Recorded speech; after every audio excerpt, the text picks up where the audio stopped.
E hoje a gente vai falar de um assunto sério, que é o assédio sexual. Mas antes da gente começar, curte, compartilha e se inscreve no canal.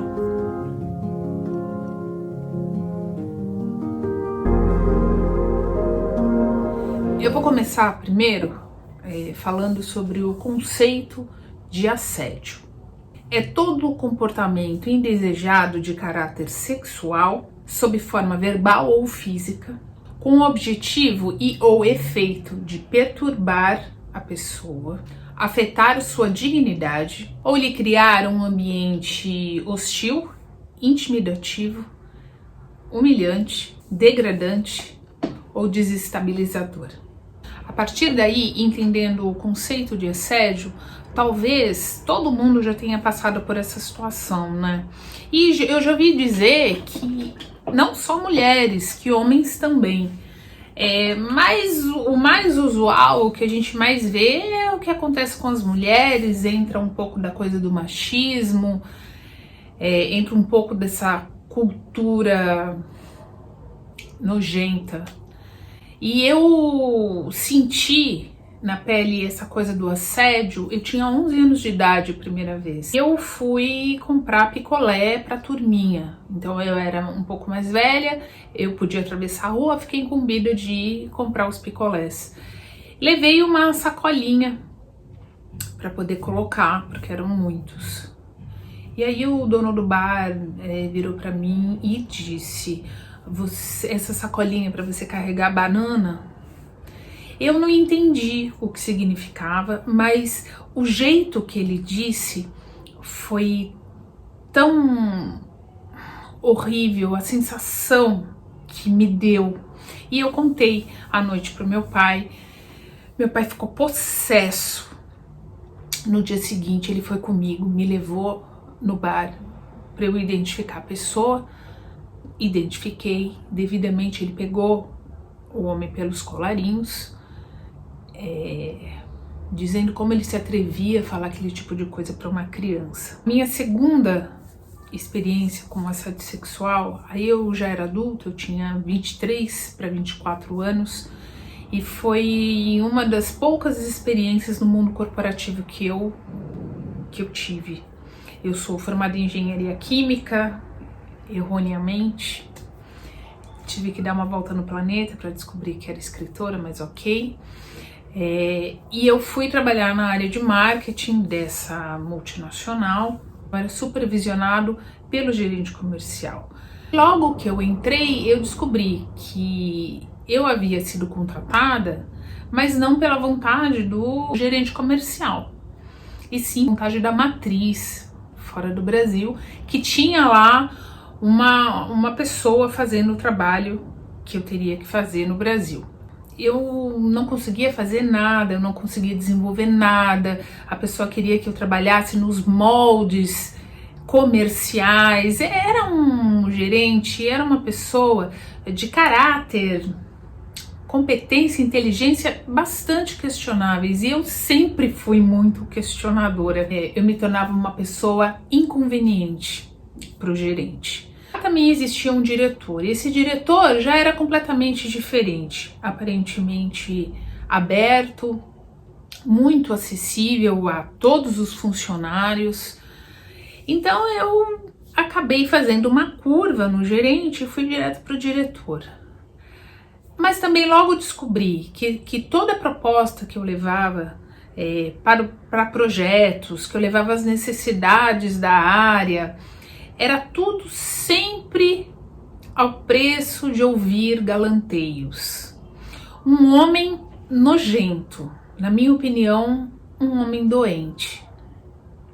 Só que eu, no alto dos meus 24 anos, eu queria realizar, eu queria que as coisas acontecessem. Então eu me submetia, na minha visão muito ingênua, eu me submetia de uma forma superior, porque aquilo não me afetava, mas eu tava lá sempre ouvindo. Também relatei isso para meu pai queria que eu gravasse, que eu denunciasse a pessoa, mas eu queria tanto realizar, eu queria tanto provar para mim mesma que eu era capaz paz daquele trabalho que eu não dei a devida importância, porque aquilo era muito grave. Eu fui deixando passar.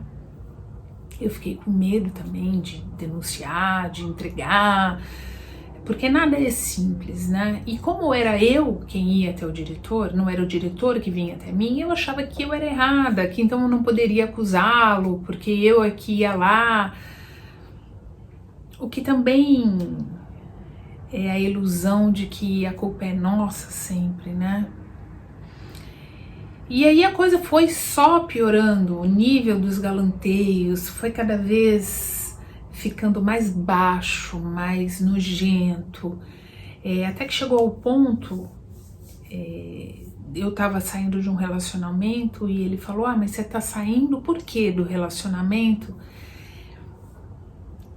Eu nem lembro qual foi a minha reação diante disso, mas a questão é que num belo dia, num aniversário de um dos filhos dos colegas de trabalho, eu acabei encontrando uma ex-colega de trabalho dessa mesma empresa e ela me perguntando: e aí, como tá o trabalho?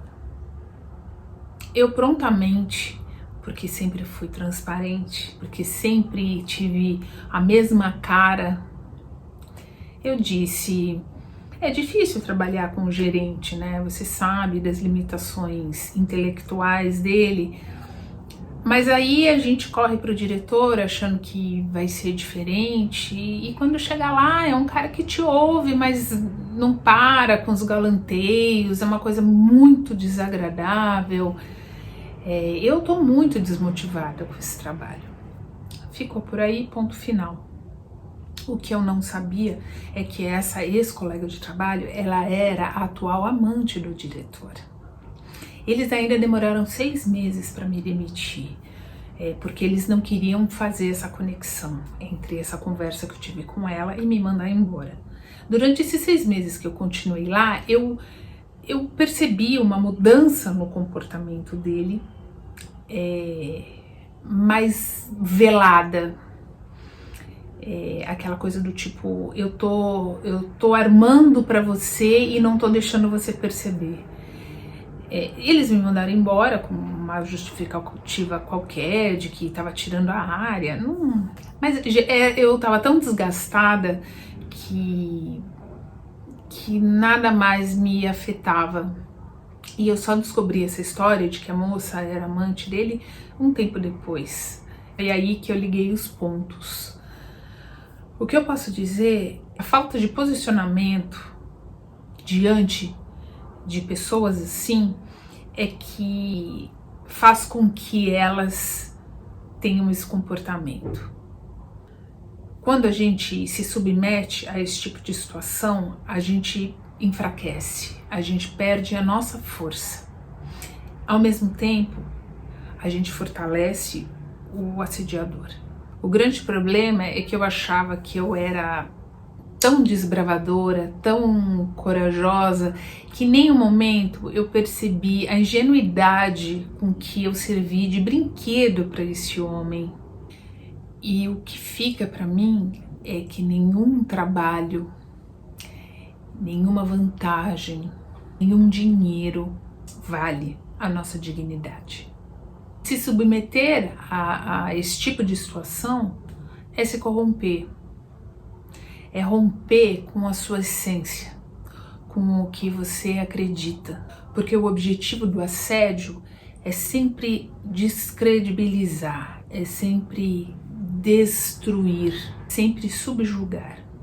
Para mim, o assediador é a pessoa que tem complexo de inferioridade maior do mundo. É um doente.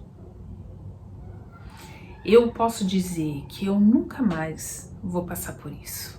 Essas pessoas passaram impunes por tudo isso, mas eu saí com a certeza da minha dignidade, da minha honestidade. E é por isso que no próximo vídeo a gente vai falar sobre honestidade.